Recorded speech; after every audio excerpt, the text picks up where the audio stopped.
Hi viewers, Tamil சமையல் ஸ்டூடியோவில் சுவையான சவ் சவ் gravy எப்படி பண்ணுறதுன்னு பார்க்கலாம். ஃபஸ்ட்டு ஒரு பேனில் 2 டீஸ்பூன் அளவு ஆயில் சேர்த்துக்கலாம். எண்ணெய் சூடான உடனே இதில் 5 பல் பூண்டு சேர்த்துக்கலாம். அப்புறமா ஒரு சின்ன துண்டு இஞ்சி, ஒரு பெரிய வெங்காயத்தை கட் பண்ணி வச்சுருக்கேன், அதையும் சேர்த்துக்கலாம்.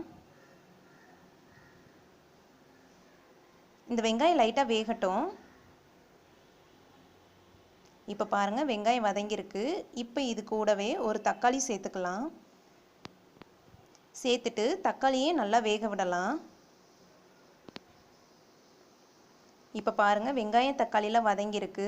அவ்வளோதான். இப்போ நாம் ஸ்டவ்வை ஆஃப் பண்ணிடலாம். ஆஃப் பண்ணிவிட்டு இதை ஆற விடலாம். இப்போ பாருங்கள், நல்லா ஆறுனதுக்கப்புறமா அதை ஒரு மிக்ஸி ஜாரில் மாற்றிக்கலாம். மாற்றிட்டு அதில் 1/2 டீஸ்பூன் சீரகம் சேர்த்துக்கலாம். சேர்த்துட்டு நல்லா பேஸ்ட்டாக அரைச்சிக்கலாம். இப்போ பேஸ்ட்டு தயாராகிருச்சு.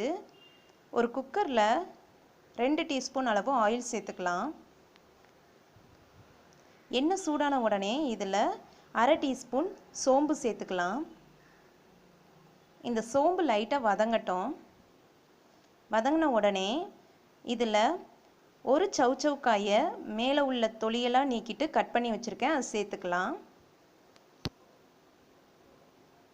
சேர்த்துட்டு இது கூடவே 3 டீஸ்பூன் கடலைப்பருப்பை 10 மினிட்ஸ் முன்னாடியே ஊற விட்டு சுத்தம் பண்ணி சேர்த்துக்கலாம்.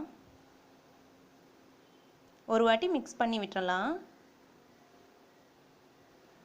அப்புறமா இது கூட 1/4 டீஸ்பூன் மஞ்சள் தூள், 1/2 டீஸ்பூன் மிளகாய்த்தூள், நீங்கள் உங்கள் காரத்துக்கேற்ப சேர்த்துக்கலாம் மிளகாய்த்தூள். அப்புறமா 1/2 டீஸ்பூன் மல்லித்தூள், 1/2 டீஸ்பூன் கரம் மசாலா எல்லாத்தையும் சேர்த்துட்டு கிரேவிக்கு தேவையான அளவு உப்பு சேர்த்துடலாம். சேர்த்து எல்லாத்தையும் நல்லா மிக்ஸ் பண்ணி விட்டுறலாம். இப்போ இது கூடவே நாம் அரைச்சி வச்சுருக்கிற அந்த பேஸ்ட்டை சேர்த்துக்கலாம்.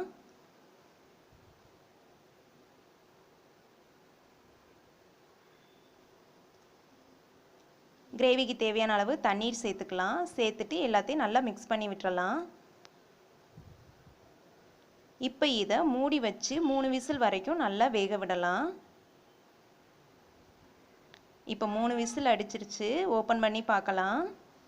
பாருங்கள், அருமையாக வெந்திருக்கு. சுவையான சவ் சவ் கிரேவி தயாராகிருச்சு. நீங்கள் இதை வீட்டில் கண்டிப்பாக ட்ரை பண்ணி பாருங்கள். ரொம்பவும் டேஸ்ட்டாக இருக்கும்.